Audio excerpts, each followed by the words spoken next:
Graças e paz, irmãos. Vamos abrir as nossas Bíblias no livro do profeta Zacarias, capítulo de número 6.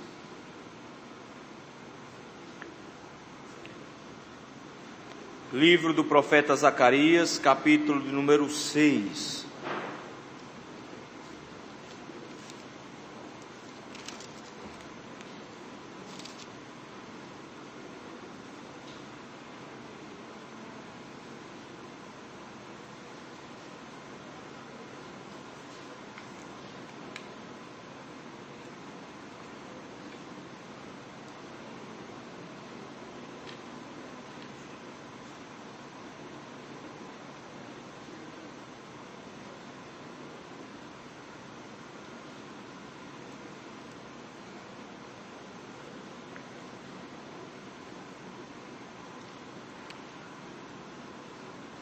Zacarias, capítulo 6.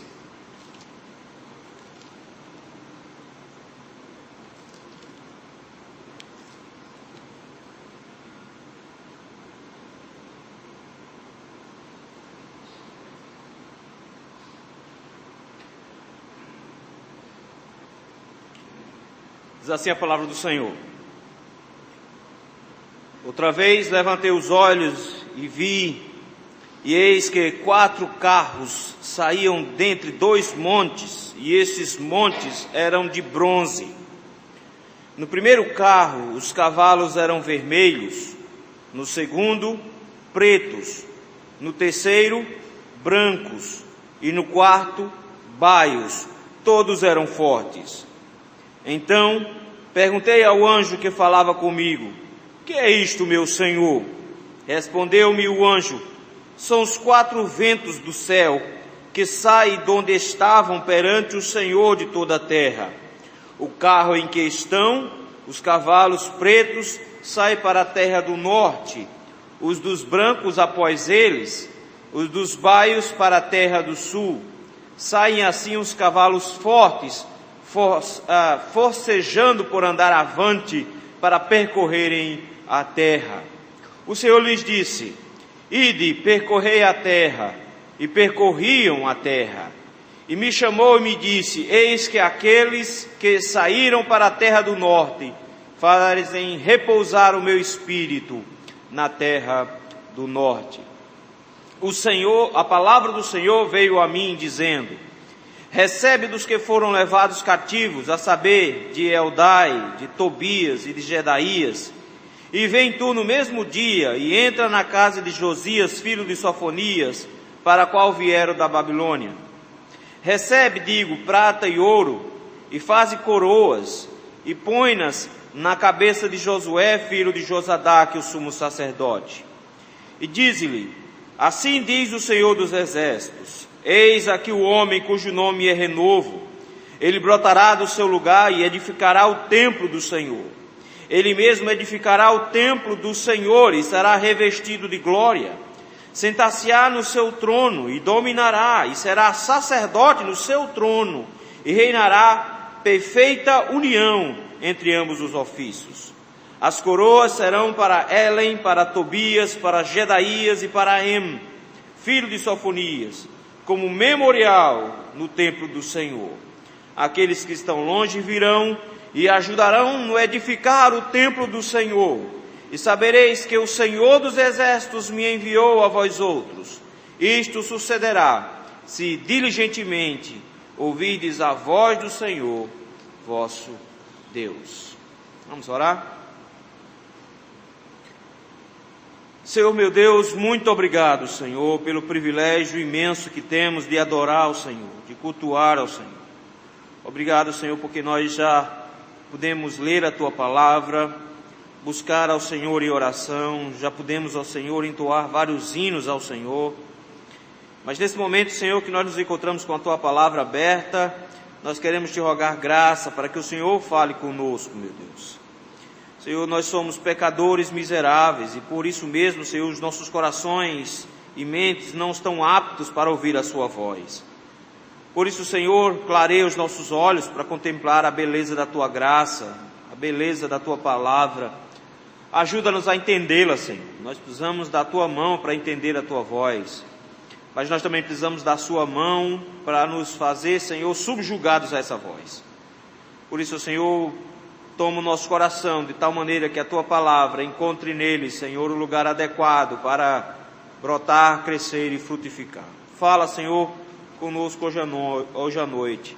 É no nome de Jesus Cristo que nós te rogamos isso. Amém.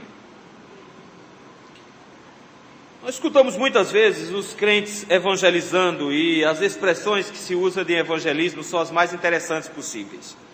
Uma das mais interessantes que eu já ouvi, e era uma pessoa que repetia isso o tempo inteiro, era: Deus tem um plano na tua vida. E essa profecia, entre aspas, de que Deus tem um plano na sua vida, eu sou obrigado a concordar. Eu não posso dizer que Deus não tem um plano na vida de alguém. Deus tem um plano na vida de todo mundo. Deus tem um plano em levar alguns para os céus e o plano de levar alguns para o inferno. Então, ele não está errado. O problema é quando ele diz que tem um plano, Deus tem um plano, às vezes parte do pressuposto de que o plano é bom para a pessoa. Não necessariamente o plano vai ser bom para a pessoa. Pode ser que o plano que Deus tem para a pessoa seja horrível. Mas o que eu sei em todas as coisas é que Deus tem um plano, Deus tem um projeto. E Deus não falha em executar esse projeto. O Jó diz justamente isso: eu sei que nenhum dos teus planos podem ser frustrados. De forma que os planos do Senhor, meus irmãos, são perfeitos em sua execução. Mas quando nós olhamos para os planos do Senhor, nem sempre parece que está andando no caminho certo. Parece que quando nós olhamos para o projeto de Deus, o negócio está meio tosco. Como é que Deus permite a igreja ficar quase 1000 anos em situação difícil, no meio a heresias e confusão, como foi na Idade Média? Como Deus permite surgimento de pessoas más, como por exemplo Hitler, trazendo uma guerra mundial e deixando milhões de pessoas mortas ou sofrendo, angustiadas? Como é que Deus permite homens loucos produzirem ideias loucas para conduzir as pessoas em loucuras cada vez maiores? Por que Deus permite essas coisas? Parece que quando a gente olha por essa perspectiva, Deus não está sob o controle. Quando as coisas ruins são encaradas, parece que Deus perdeu o controle do plano. Parece que é mais ou menos isso que Israel enxerga vez ou outra em meio aos seus sofrimentos. Quando Zacarias está profetizando a Israel, eles estão vendo um concretizar magnífico de um plano de Deus. Deus disse que eles seriam levados para o cativeiro, mas depois eles iriam voltar. Então eles deveriam estar muito felizes, porque Deus estava concretizando um plano. Mas quando eles chegam na terra, a promessa do Senhor era de que eles iriam prosperar, que tudo ia dar certo, que ia crescer e que ia se estabelecer um reino de paz e de alegria e de prosperidade por toda a eternidade. E eles não estavam vendo isso, pelo contrário. A situação era deplorável. Eles estavam tentando de alguma maneira consertar muro, consertar prédios, levantar o templo. Estavam em sofrimento, tentando se virar. Todas as nações vizinhas prosperando, como diz o primeiro capítulo de Malaquias, e eles não prosperavam. A coisa estava meio entroncada e eles não andavam direito. E a pergunta é: mas é o plano de Deus. E o plano de Deus? Como é que Deus tem um plano nessa história toda, se Deus disse que ia dar tudo certo no final? Essas visões que Zacarias vai ter, ao todo 8 visões em uma única noite, vai nos mostrar, meus irmãos, que em meio aos sofrimentos, Deus tem um propósito.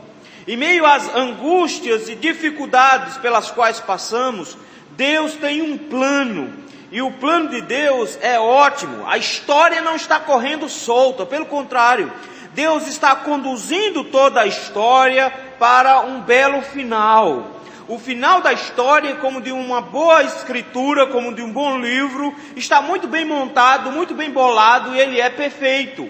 Eles precisavam ver isso. Então nós temos 8 profecias, 8 visões seguidas, para nos mostrar o controle de Deus. E aqui no capítulo 6 nós temos a última dessas visões. Esse povo que estava voltando do exílio precisava de uma motivação para andar. E de repente o Senhor não só diz o que ele estava fazendo, mas agora o Senhor começa a mostrar o que ele ainda vai fazer. De forma que, vez ou outra, as visões de Zacarias, elas intercalam profecias que iriam se cumprir muito próximas, muito pertinho dali, mas outras profecias que iriam se cumprir muito longe, muito distante dali. Então vejam que, mesmo sendo profecias de perto e profecias de longe, em todos os sentidos ele diz, o Senhor está conduzindo. Não tem para que ficar angustiado, não tem para que ficar ansioso. Pelo contrário, o Senhor está conduzindo toda a história. Esse capítulo 6, ele é dividido em dois momentos, os irmãos notaram. Tem a última das visões, que vai aí do versículo de número 1 até o versículo de número 8. Mas a partir do versículo número 9, começa uma nova sequência agora. Não mais de visões, com símbolos, com imagens, com seres diferenciados. Mas agora passa uma série de predições, onde o Senhor fala diretamente com o povo, ora por meio de ilustrações, ora por meio de encenações, ora por meio de palavras diretas. Essa última visão, aqui do capítulo número 6, tem um paralelo muito grande com a primeira visão, que está lá no início do livro, lá no capítulo 1 ainda. Lá naquela primeira visão, tínhamos as chamadas visões dos cavalos.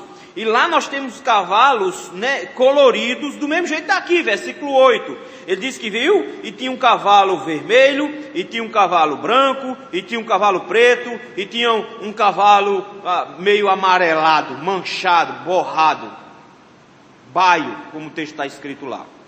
Esses cavalos reaparecem aqui, por isso que quando nós estávamos vendo o capítulo 1 de Zacarias, eu disse, não se preocupe muito com as cores dos cavalos, porque quando a gente chegar no capítulo 6, nós vamos ver o que é que está acontecendo aqui. De alguma forma, meus irmãos, o texto agora se encaminha para dar a visão final de toda a história, de como tudo se concretiza. De forma que o Senhor quer mostrar aqui, em todo esse capítulo 6, de que os seus planos são perfeitos, de que o Senhor conduz todas as coisas pela sua graça, de que não há necessidade de nenhuma preocupação por parte dos crentes, pelo contrário, que os nossos olhos devem estar voltados somente para o Senhor, que é o Rei das nações, que governa todo mundo, que conduz toda a história. E é por isso mesmo que eu gostaria de olhar para o texto com os irmãos, pensando na seguinte perspectiva: como os planos de Deus vão se cumprir. Os planos de Deus vão se cumprir, meus irmãos, e o texto nos dá pelo menos duas ações soberanas da parte de Deus em cumprir os seus planos. A primeira ação soberana do plano de Deus em cumprir esses projetos, versículo de 1 a 8, é Ele mantendo o seu juízo sobre os ímpios. O texto, meus irmãos, começa como todas as outras profecias começaram. O tempo todo ele dizia, levantei os olhos e vi, levantei os olhos e vi. Ou ele levantava ele mesmo os olhos, como capítulo 5, versículo 1, ou o anjo mandava ele levantar os olhos, versículo 5. É como se ele precisasse focar em uma área, olhar para um lugar muito específico. E agora, meus irmãos, já está encerrando a última profecia. E o texto nos diz que ele tem uma visão interessante de animais, de carros. Versículo 1 diz, outra vez levantei os olhos e vi, e eis 4 carros saíam dentre 2 montes, e esses montes eram de bronze. Eu quero que você preste atenção que, a partir do versículo 2, ele se preocupa em descrever os cavalos que estão arrastando os carros. Mas o grande princípio aqui é que são 4 carros.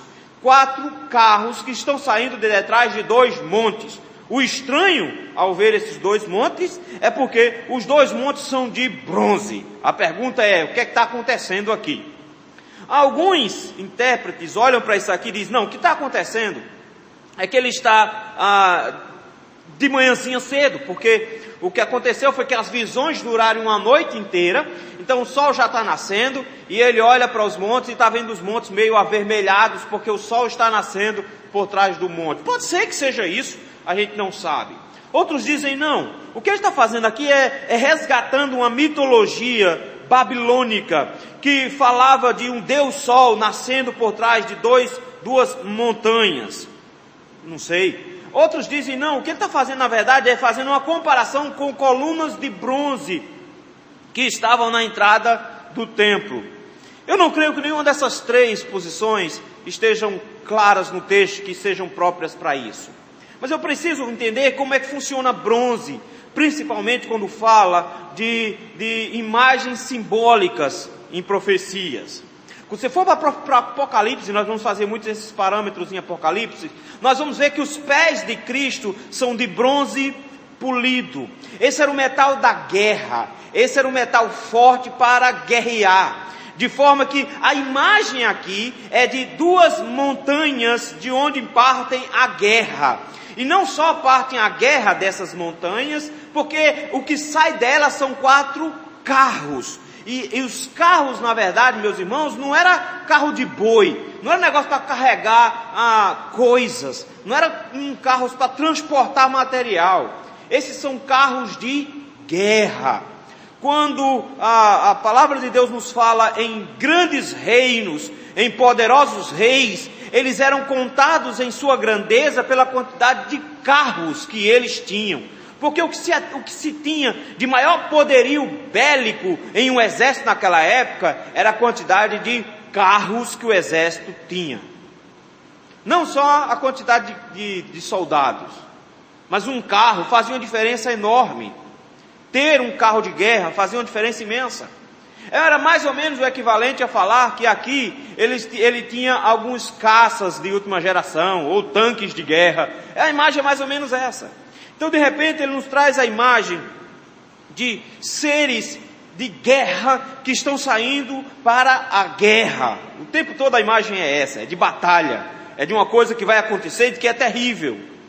É por isso mesmo que o texto vai focar não mais nos carros, porque o conceito dos carros é muito claro. Ele diz o que esses carros estão fazendo é saindo para a batalha.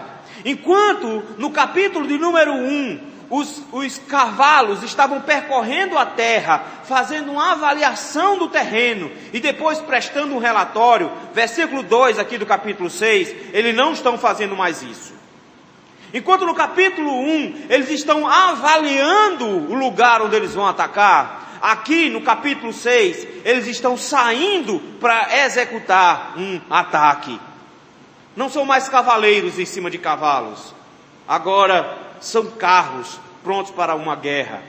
E por isso mesmo, meus irmãos, ele vai descrever esses cavalos a partir do versículo de número 2 e 3. É bem verdade que ele não tem muita preocupação em explicar esses cavalos, porque de alguma forma as cores eram muito fáceis de serem compreendidas naquela época por causa da simbologia. Além do que, ele não vai explicar muito direito para onde esses carros estão indo a partir do versículo de número 5. A gente chega já lá. Mas se você for comigo para o texto de Apocalipse, capítulo de número 6, você vai notar que os animais que aparecem aqui no capítulo número 6 de Zacarias, reaparecem no capítulo número 6 de Apocalipse. O texto nos diz lá que vi quando o Cordeiro abriu um dos 7 selos. A ideia de abrir os selos é de destravar a história. Então a história vai acontecer à medida que o Cordeiro de Deus vai destravando essa história e o livro vai sendo aberto. E quando ele vai destravando os selos, as coisas vão acontecendo. E quando você chega lá, o texto diz que o Cordeiro abre os 7 selos e ouvi um dos 4 seres viventes dizendo, como se fosse voz de trovão, vem. E olha aí, versículo 2. E vi então, e eis um cavalo branco, e o seu cavaleiro com um arco. A imagem de um cavalo branco aqui é de um guerreiro que saiu para ganhar. Olha o final do versículo 2. E foi-lhe dada uma coroa, ele é rei. E ele saiu vencendo para vencer. Então esse que sai num cavalo branco é a certeza absoluta de uma vitória. É aquele que apresenta-se mais tarde em Apocalipse como aquele que tem o nome Rei dos Reis escrito na sua coxa. Aquele que tem uma espada que sai da sua boca. Ele é o próprio Cristo que se apresenta como vitorioso. Esse cavalo aqui é a certeza de que Deus vai ganhar a guerra. Mas logo no versículo número 3, do capítulo 6 de Apocalipse, diz: quando abriu o segundo selo, ouvi o segundo ser vivente dizendo: vem, e saiu outro cavalo, dessa vez o cavalo vermelho, e ao seu cavaleiro foi-lhe dado tirar a paz da terra, para que os homens se matassem uns aos outros, também lhe foi dada uma grande espada. O vermelho, o nome, a ideia já está na cara, não é porque ela é do PT, mas é quase como se fosse, é da guerra, é do sangue derramado, é do desespero da guerra, da morte causada em meio a essa guerra. O que ele faz aqui é trazer a morte por onde ele passa, por meio de guerras. Versículo número 5 diz que quando ele abriu o terceiro selo, ouvi o terceiro ser vivente dizendo: vem, e então vi, e eis um cavalo como preto, e o seu cavaleiro com a balança na mão. O que esse camarada está fazendo com a balança na mão? Ouvi uma como que voz do meio dos 4 seres viventes dizendo: uma medida de trigo por um denário, 3 medidas de cevada por um denário, e não danifiques o azeite e o vinho.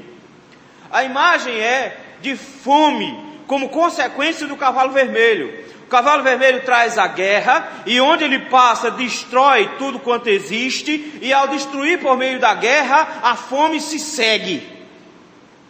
A fome o segue. É o cavalo preto. As pessoas morrem de fome aqui.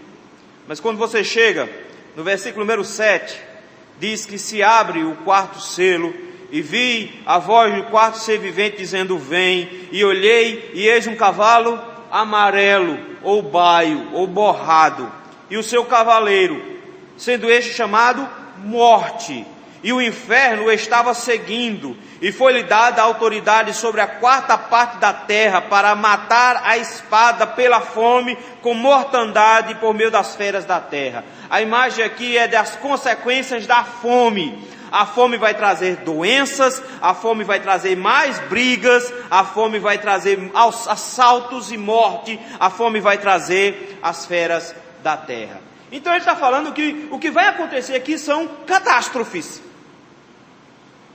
E parece que são só causas naturais, notaram isso? Coisa normal da vida. E de repente ele chega agora e diz: eu vi no primeiro carro, já estou em Zacarias capítulo 6, e os cavalos eram vermelhos, no segundo pretos, no terceiro branco, no quarto baios.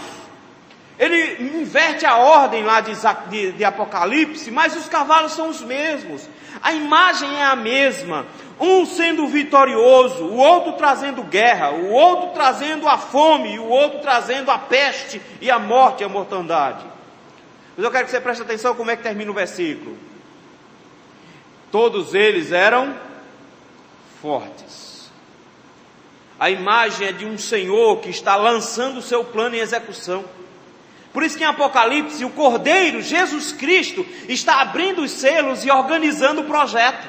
E o plano está sendo executado em Apocalipse capítulo 6. O que Zacarias está mostrando é que Deus tem um controle sobre a história e executará o seu plano de forma concreta para desespero dos ímpios, porque Ele irá executar o seu juízo e fará isso por meio de mão forte.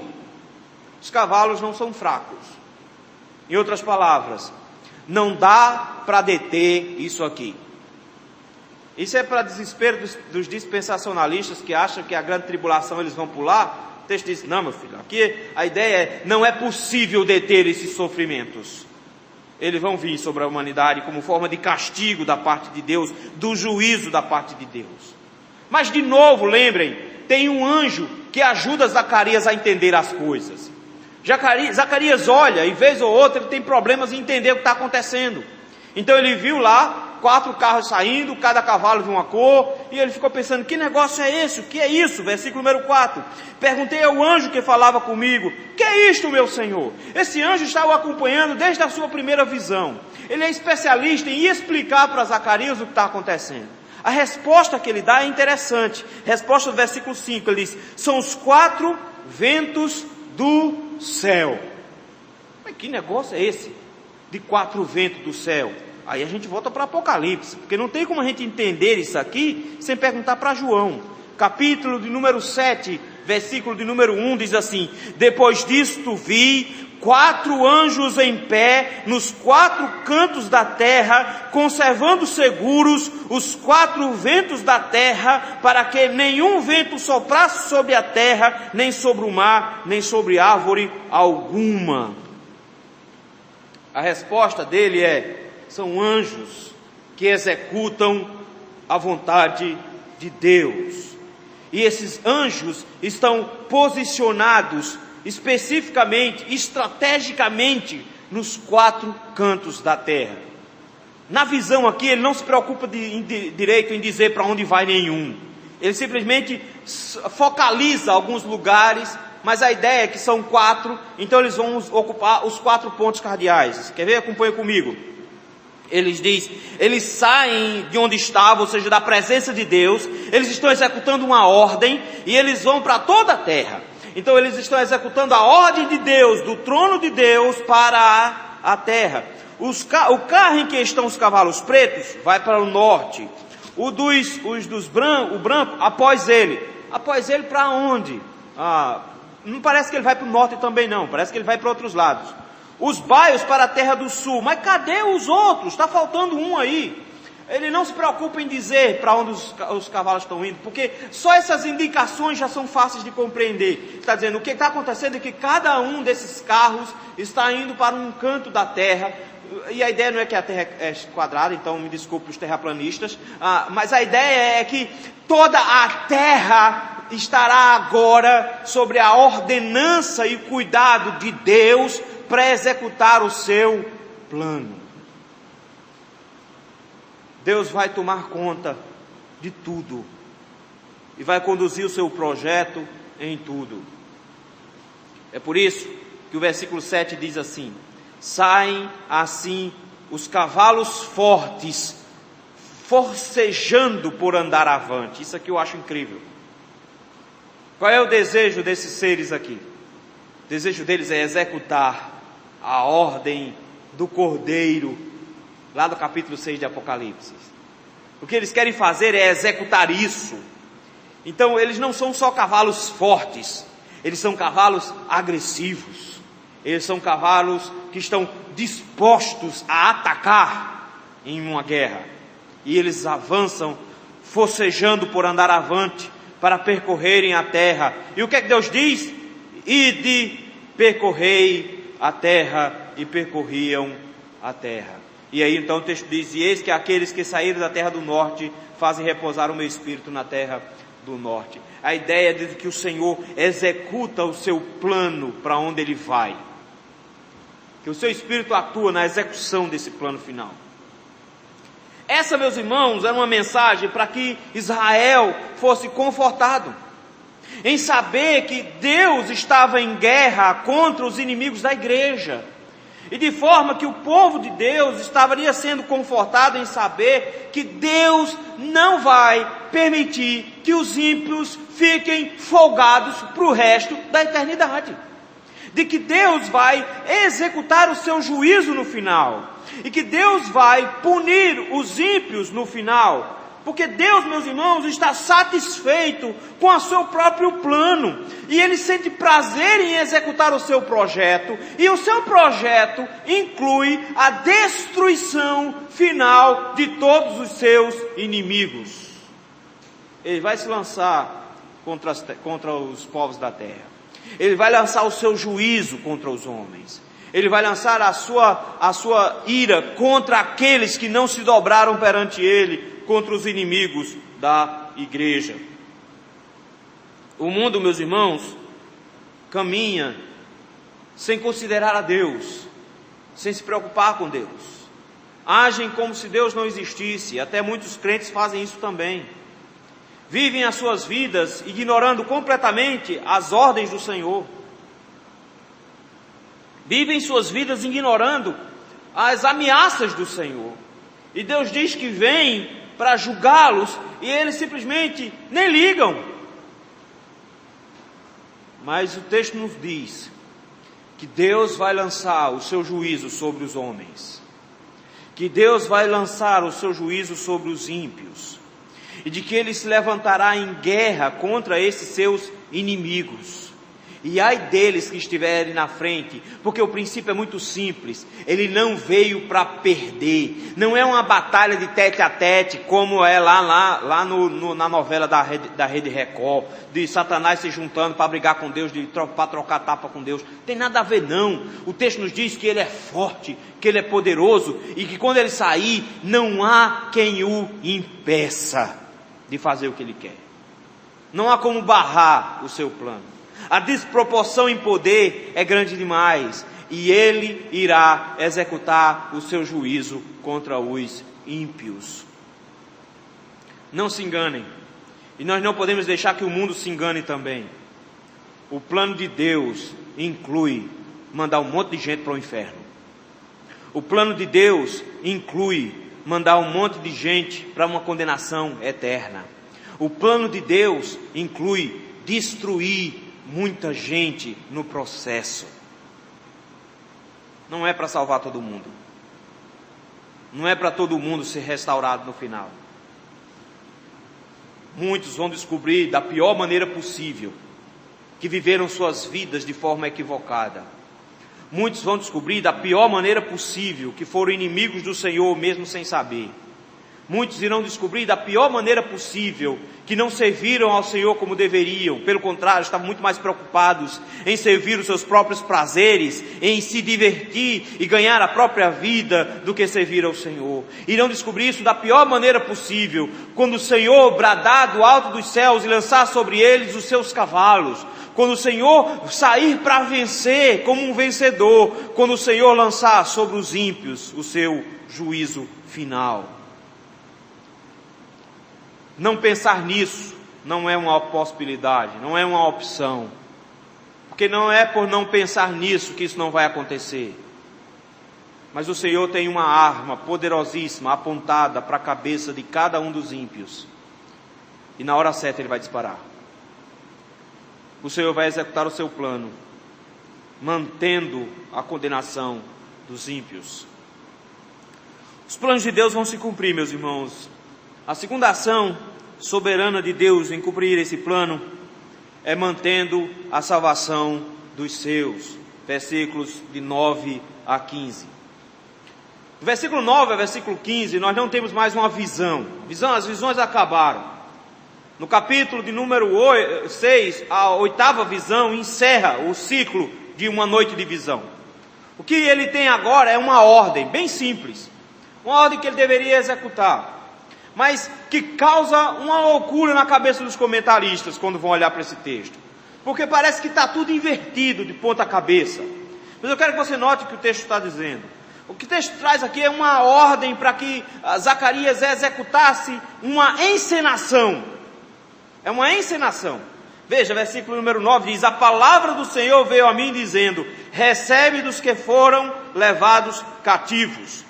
De cara ele está dizendo: olha, você tem uma coisa para fazer agora. O que aconteceu foi que nem todos vieram da Babilônia para Jerusalém. Muitos ficaram lá. Muita gente tinha constituído família, tinha comércios, tinha prosperado na Babilônia e resolveram não voltar. Um desses exemplos foi o próprio profeta Daniel. Daniel não volta com o povo do cativeiro, Daniel fica lá. E esse povo que fica lá, às vezes tenta ajudar de alguma maneira. E sabendo das angústias e dificuldades pelas quais eles passam, às vezes eles ajudam. Nós vamos ter na Bíblia o caso de Esdras, que é uma ajuda dessa. E o que acontece aqui, na verdade, é que chegou uma doação da Babilônia.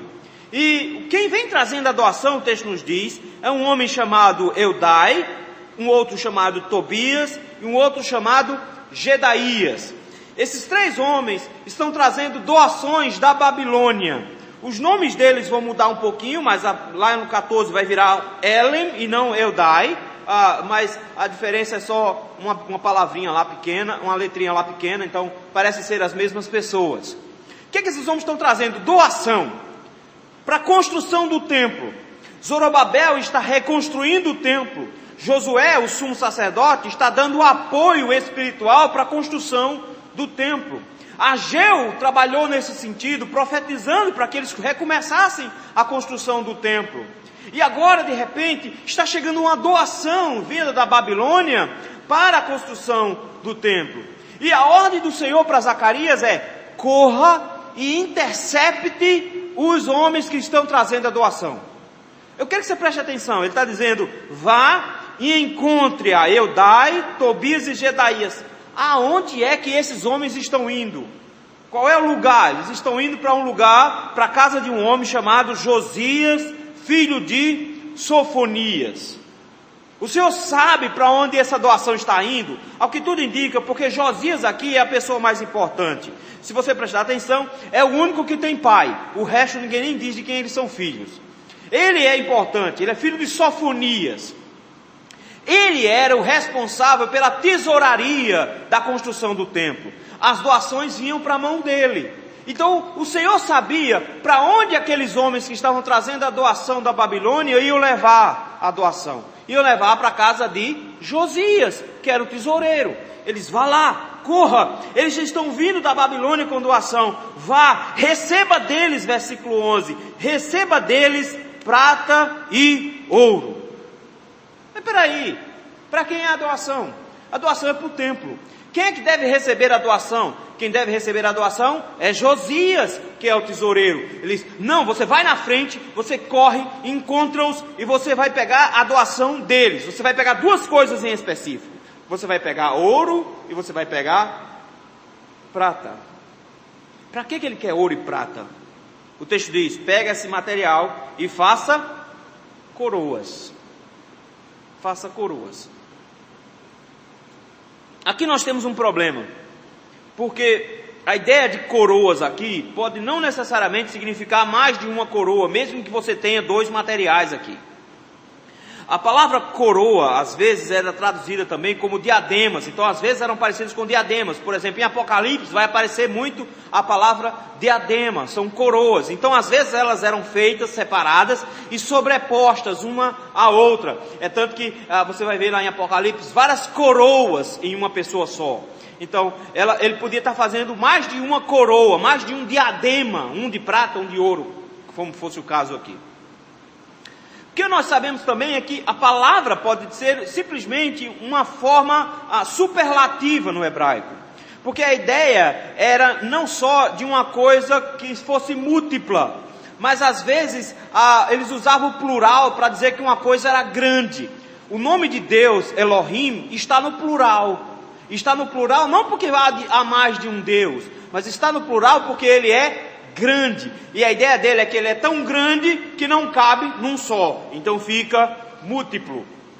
Então pode ser, e aí você tem uma série de traduções mais tarde dessa palavra, que ele não esteja falando em várias coroas, ele está falando de uma coroa carregada de muita honra, de uma coroa muito exaltada, de uma coroa sobremodo exaltada, e não mais de uma coroa.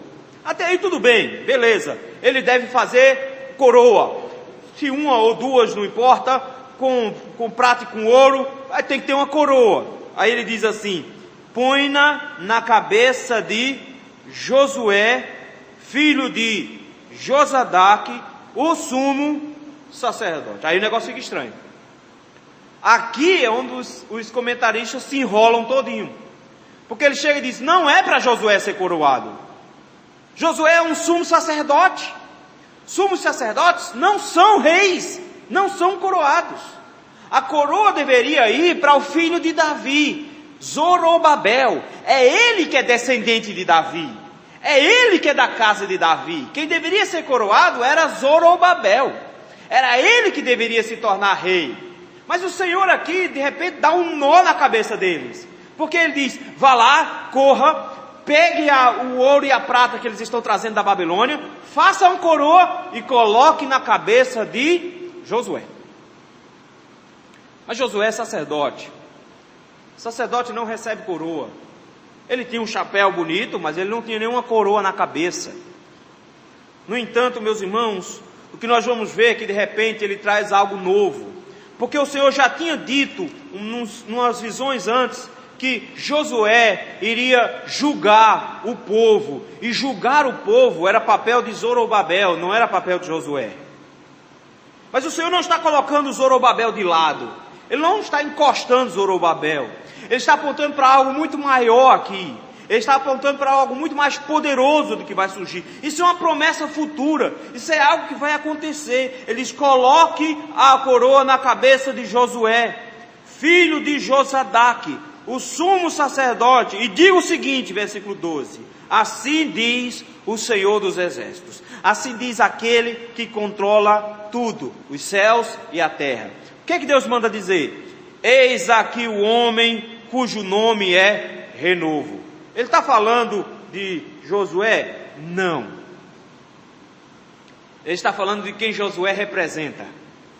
Josué é um sumo sacerdote. E ele olha para Josué agora e diz: esse aqui que está recebendo a coroa, ele na verdade é o renovo. É interessante porque Zorobabel vai ser o último da descendência de Davi a ter poder.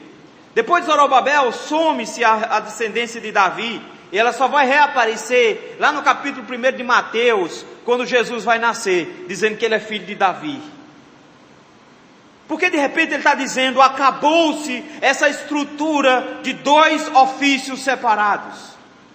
O que ele coloca aqui agora é: vai nascer um que vai unir o ofício de sacerdote com o ofício de rei. E ele vai ser uma coisa só. Ele vai ser sacerdote e vai ser rei ao mesmo tempo. E o nome dele é Renovo. Em Apocalipse, Davi vai ter uma raiz ou um renovo. A palavra para renovo é aquele que brota de baixo. Ele diz: ele vai nascer aqui. Isaías capítulo 4, versículo 2 diz que o renovo do Senhor iria surgir como fruto da terra. Jeremias capítulo 23 vai dizer que o Senhor levantaria a justiça em Israel, e Ele traria essa justiça por meio do seu renovo. E sabe o que é mais interessante? Que temos duas pessoas no Antigo Testamento que têm o nome de Jesus. O primeiro que tem o nome de Jesus foi o responsável por substituir Moisés, conquistando a terra prometida. Josué, na verdade, o nome dele é Jesus. E ele entra na terra prometida e conquista a terra prometida para o povo. O segundo homem que tem o nome de Jesus na Bíblia é esse sacerdote aqui. O nome dele é Josué, filho de Josadaque. O nome dele é Jesus aqui. E ele aponta para esse sacerdote e diz: ele está aqui representando um renovo. Eis aqui o homem cujo nome é Renovo. Ele brotará do seu lugar. Notem, ele vai surgir no seu canto, no lugar adequado. Em outras palavras, ele vai surgir em Belém da Judeia, nessa região aqui. Ele vai surgir nessa região, e ele vai se levantar. E olha o que ele vai fazer: ele edificará o templo do Senhor. Mas espera aí, quem vai edificar o templo é Zorobabel e não Josué. Quem vai terminar de construir o templo é Zorobabel. Parece que ele errou aqui, mas na verdade o que ele está falando não é mais de um templo, daquele templo que eles estavam construindo. Ele chega e diz: olha, vai se levantar um renovo, que vai construir um templo diferente. Ele vai construir um templo diferenciado. Esse templo que vocês estão construindo receberá esse que vai construir o verdadeiro templo.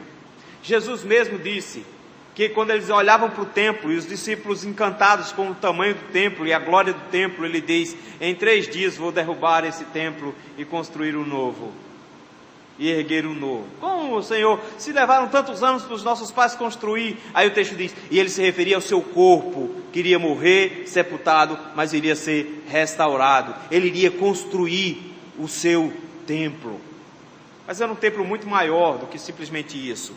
O texto, versículo 13, diz assim: ele mesmo edificará o templo do Senhor e será revestido de glória. Eu quero que você preste atenção, que ele coloca aqui, não só o fato de que ele vai construir o templo, mas o mais assustador é que ele vai construir o templo sozinho. Notaram isso aí? Quem é que vai construir? Ele mesmo é quem vai fazer isso. Ele vai fazer sozinho. Ele vai construir esse templo sozinho. E esse templo será revestido de glória. Como funciona esse renovo? Quem é esse renovo? É por isso mesmo que o versículo número 13 termina explicando o que é que ele está querendo ilustrar. Olha a imagem, você tem um trono, você tem uma coroa, todo mundo esperando que o profeta colocasse a coroa na cabeça de Zorobabel. Chega ele para o sumo sacerdote e coloca a coroa na cabeça do sumo sacerdote. E chega para esse sumo sacerdote e diz: este homem é um renovo, ele vai reinar, ele vai se levantar nessa terra, ele vai construir um templo, e ele fará um templo glorioso, vai fazer sozinho. Ele termina dizendo assim: e ele se assentará no seu trono, versículo 13, e o que? E dominará, e será sacerdote onde? No seu trono. Isso aqui é fantástico, porque ele diz: esse renovo vai se sentar num trono como um rei, mas não vai perder a função sacerdotal de estar lá. E ele reinará perfeitamente união entre ambos os ofícios, ou seja, finalmente vai se juntar tudo numa pessoa só. Isso aqui é incrível, meus irmãos, porque a complexidade de Cristo e sua obra no Antigo Testamento, ela é tão grande, mas tão grande, que não dava para uma pessoa só comportar. Então o que ele fazia? Ele dividia essas funções e a pessoa dele em vários aspectos. O templo todo apontava para Cristo e para a sua obra de salvação. Os ofícios que existiam em Israel, de profeta, sacerdote e rei, eram divididos entre os homens, porque um só não podia carregar os três, só podia carregar um de cada vez. As funções estavam separadas, tudo estava separado. Ele chega agora e diz: vai chegar a um, Jesus Cristo vai chegar, e ele vai juntar nele só todos os ofícios. Tudo que existe vai ser só ele vai ser uma pessoa só, juntando tudo. Ele vai ser profeta, sacerdote e rei. Ele vai se assentar no seu trono, e como sentado no seu trono ele é rei, mas ele não deixa de ser sacerdote lá. É por isso que a primeira coisa que Mateus faz no capítulo 1 é dizer: Jesus é filho de Davi, ele é rei. Mas o que o autor aos Hebreus vai dizer é: ele é sacerdote segundo a ordem de Melquisedeque. Ele é sacerdote também. Olha que coisa magnífica, meus irmãos, que consolo é para a igreja de Cristo. O Senhor está assentado no seu alto e sublime trono, ele está à destra de Deus, reinando, governando, conduzindo toda a história. Mas você não precisa ficar com medo, porque enquanto ele está à direita de Deus, ele está como sacerdote intercedendo por nós. Ele executou a nossa salvação, todo o plano de Deus estava culminando nele, ele executa tudo sozinho, ele faz tudo sozinho, para a igreja do Senhor ser salva somente por ele. Agora ele é um rei sacerdote, sentado em seu trono, dominando sobre tudo. E essa alegria, meus irmãos, é incrível, porque ao se aproximar do trono de Deus, nós não encontramos um Deus, um rei duro. Nós encontramos alguém que se compadece de nós, porque é nosso sacerdote também. É nosso sacerdote também. Nós podemos nos aproximar do trono do Senhor, porque nós temos um sacerdote que se compadece das nossas fraquezas. Mas olha só como é que ele termina. Versículo 14 e 15 ele diz: você não pode esquecer isso. Você não pode esquecer de que no final das contas eu vou unir os ofícios. Para que vocês não se esqueçam, o que é que vocês vão fazer? Versículo número 14: as coroas serão para Helen, para Tobias e para Gedaías e para Rem.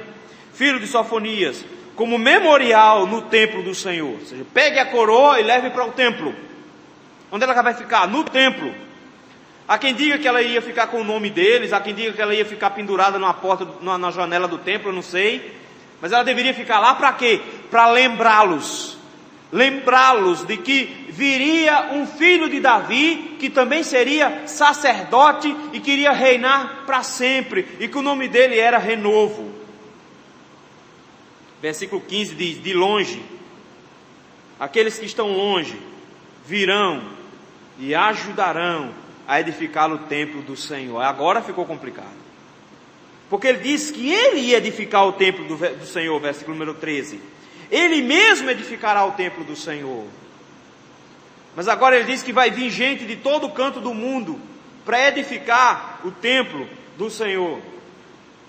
Na verdade, a imagem é de 1 Coríntios capítulo 3, versículo 9, onde nós somos igreja do Senhor, o templo do Senhor, edificados pelo Senhor. Nós somos o corpo de Cristo. Ele diz, vai vir gente de todo canto do mundo. Então ele não estava falando do templo de Jerusalém, ele estava falando da igreja que Deus ia organizar em Cristo. Cristo, meus irmãos, é o centro dessa igreja, e que viria pessoas de todo canto do mundo para se juntar e construir essa igreja, onde todos eles se formariam esse edifício santo. Ele diz, e vocês vão ver quando isso se cumprir, vocês saberão que o Senhor dos Exércitos me enviou a vós outros. Isso sucederá se diligentemente ouvides a voz do Senhor vosso Deus. Ou seja, vocês vão ver que isso vai se cumprir.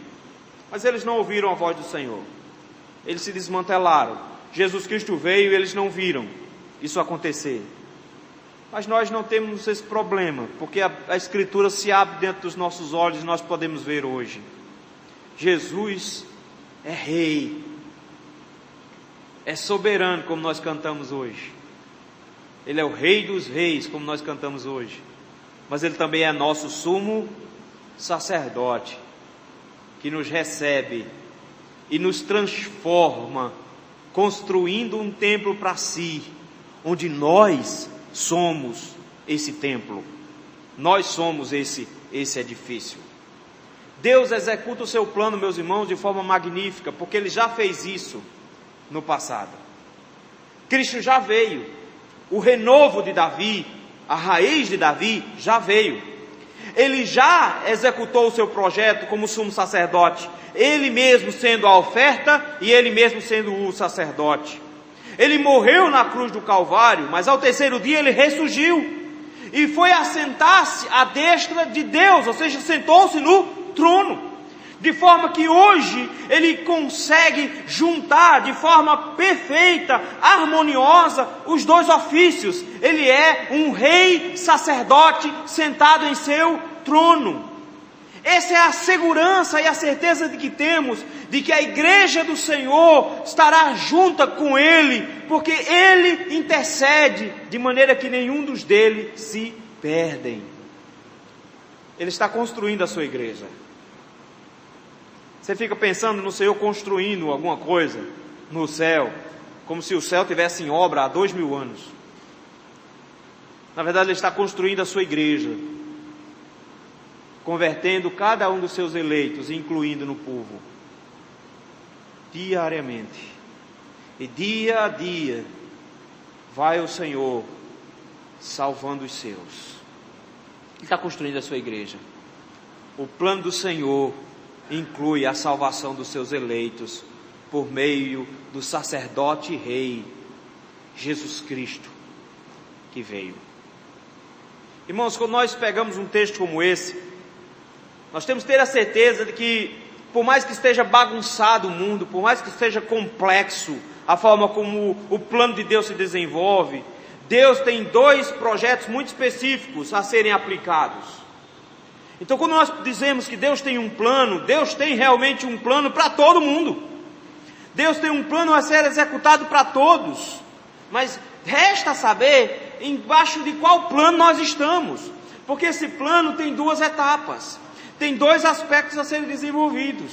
Em primeiro lugar, nós precisamos ter a convicção, meus irmãos, de que o Senhor vai julgar os ímpios, que o Senhor se erguerá para condenar os perdidos. Isso não é uma balela, isso não é um blefe. Ele vai fazer isso. E será grande a surpresa para muitos quando descobrirem que estão incluídos entre aqueles que serão desprezados pelo Senhor, entre aqueles que são inimigos do Senhor. Será grande a surpresa daqueles que descobrirem que estarão diante de um Deus irado, que está pronto a executar uma guerra contra esses.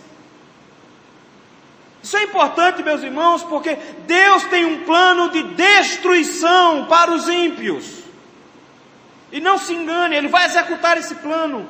Ele vai executar esse plano nos mínimos detalhes. E Ele executa esse plano porque Cristo venceu, o Cordeiro venceu. E é Ele quem abre os selos, é Ele quem dá as ordens, é Ele quem comanda a história, é Ele que derrotará os seus inimigos, é Ele. Então a desculpa de que eu não sabia não faz a menor diferença, porque todos nascem inimigos do Cordeiro. E a única maneira de se livrar dessa destruição que está guardada para os inimigos do Cordeiro é se renderem imediatamente ao Cordeiro.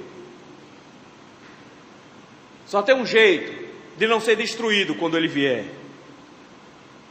é estar debaixo dos pés dele antes dele chegar.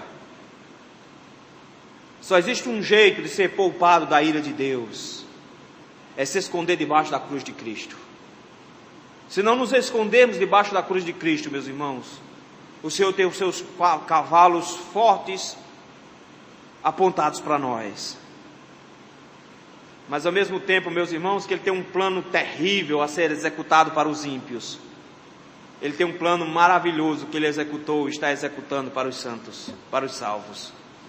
Ele está construindo uma igreja com base num Cristo, Rei e Sacerdote. Um Cristo que se compadece de nós, mas que tem o controle completo sobre todas as coisas. Um Cristo coroado, soberano sobre todo o universo, mas que nos ama e nos acolhe como a sua igreja. Todos irão se encontrar com Cristo. Todos irão comparecer perante o tribunal dele. Alguns desamparados, sem advogado, terão de encarar os seus atos e serem condenados por toda a eternidade. Outros, sabedores da sua miséria, mas escondidos por trás da cruz, receberão bem-vindos do meu Pai, que fazem parte do templo do Senhor que Ele construiu durante todos esses séculos. Às vezes os planos de Deus parecem estranhos, porque inclui algumas coisas que nós não entendemos direito. Mas a igreja do Senhor, ela fica satisfeita em saber de que os inimigos do Senhor serão derrotados por Ele, e que a igreja do Senhor será salva por Ele no final. E quando nós sabemos o final de um filme, nada no meio do filme nos surpreende mais. Nós já sabemos como termina a história, e nós nos alegramos em saber que o nosso Rei Jesus comanda a história com mão de ferro.